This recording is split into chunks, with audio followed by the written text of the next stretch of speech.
Once again, it's a privilege to be welcomed into your homes. Today, we are reading from Matthew chapter 20, verse 20 to 28. The mother of the sons of Zebedee approached Jesus with her sons and did him homage, wishing to ask him for something.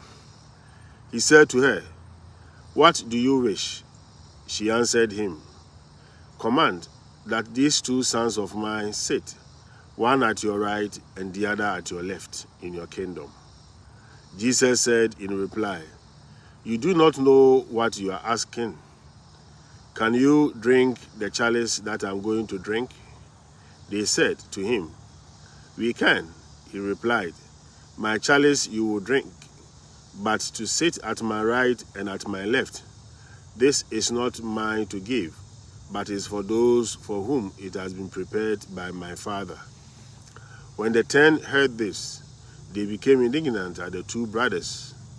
But Jesus summoned them and said, "You know that the rulers of the Gentiles lord it over them, and the great ones among them make their authority over them felt. But it shall not be so among you. Rather, whoever wishes to be great among you shall be your servant. Whoever wishes to be first among you shall be your slave. Just so, the Son of Man did not come to be served, but to serve and to give his life as a ransom for many." In today's reading, we find one of several clashes between Jesus and his disciples in the Gospels as they make their way to Jerusalem, the city where Jesus will be crucified.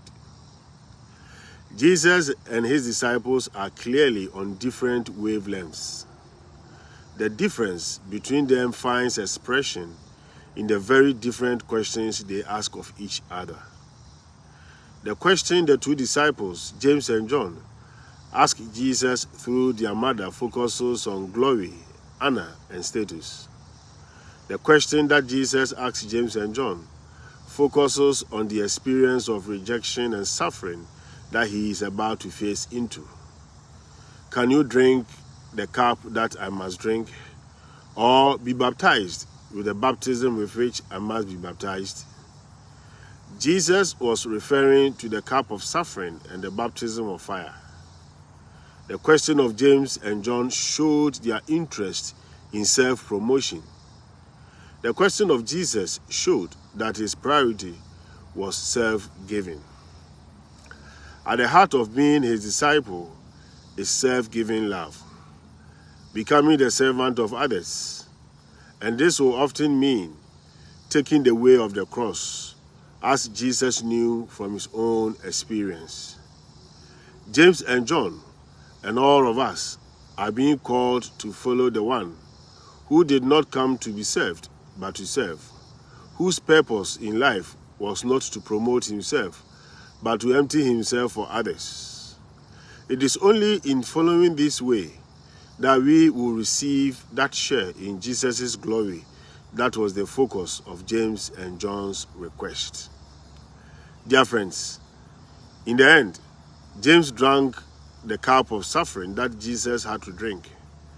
According to the Acts of the Apostles, King Herod Agrippa had James killed with a sword. He was the first member of the 12 to die for his faith in the Lord. Shalom. Peace.